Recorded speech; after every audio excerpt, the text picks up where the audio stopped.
국내 최초 5중 환승역이 됐습니다. 아마 혼잡도가 상당할 겁니다. 예. 그런데 지금 걱정되는 거는 뭐냐면요. 이제 시작이라는 거예요.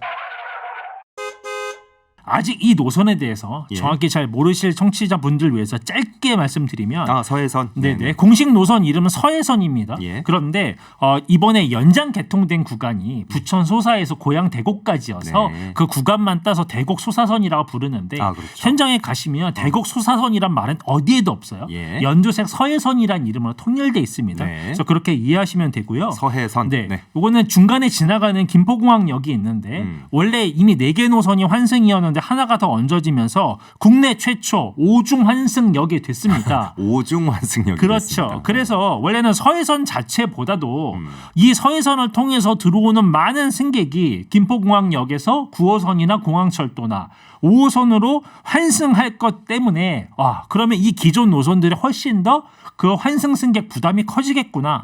가뜩이나 심한 혼잡도가 더 커지겠구나에 대한 그 우려가 개통 전부터 굉장히 컸죠. 그럼요. 저도 오늘 좀 현장을 좀 둘러보고 왔는데 그 얘기에 먼저 앞서서 네네. 일단 깔끔하게 수치로 나온 것만 좀 말씀드릴게요. 예. 지금 평일로 월요일, 화요일 이렇게 이틀 운영이 됐잖아요. 네.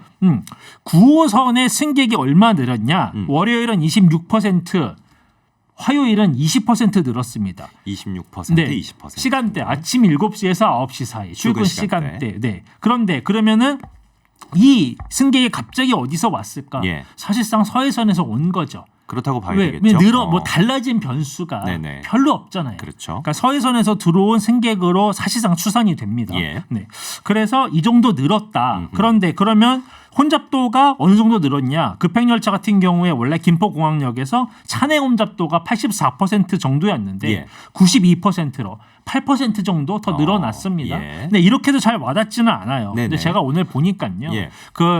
승강장에서 9호선 급행 기다리는 승객들한테 좀 말을 시켜봤는데 어떻게 좀 많이 더 심해진 것 같습니까? 그랬더니 많은 대답. 원래 심해서 뭐 달라진 걸 잘 모르겠습니다. 라는 이제 대답들이 꽤 많았어요. 승객 수 자체가 20% 이상 늘었다고 하는 거는 네, 이거는 굉장한 규모입니다.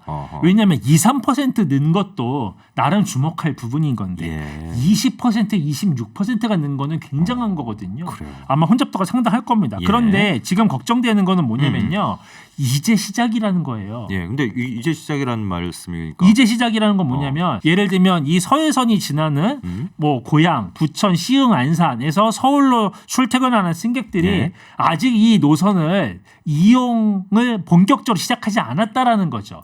그래요? 이거 철도 당국은 이미 이렇게 보고 있어요. 왜냐하면 본인들이 기존에 가지고 있던 출퇴근 방식 패턴을 바로 쉽게 고치지 못하기 때문에. 그래서 기존에 이용하던 수요가 있는데 네. 이용해야 하는 수요가 있는데 그렇죠. 이미 다른 방식으로 이제 출퇴근을 하시다가 그렇죠. 갑자기 이제 새로 생긴 방식으로 다 옮겨오지 바로 못했을 바꾸기는 거다. 어려우니까 일부만 옮겨왔을 것이다. 그런데도 이렇다. 네. 그런데 입소문이 막 나기 시작하면 뭐 괜찮더라. 네. 뭐 그렇게까지 막 혼잡도가 심해지진 않았다더라. 네. 이런 그렇죠. 게 이제 소문이 퍼지면 네.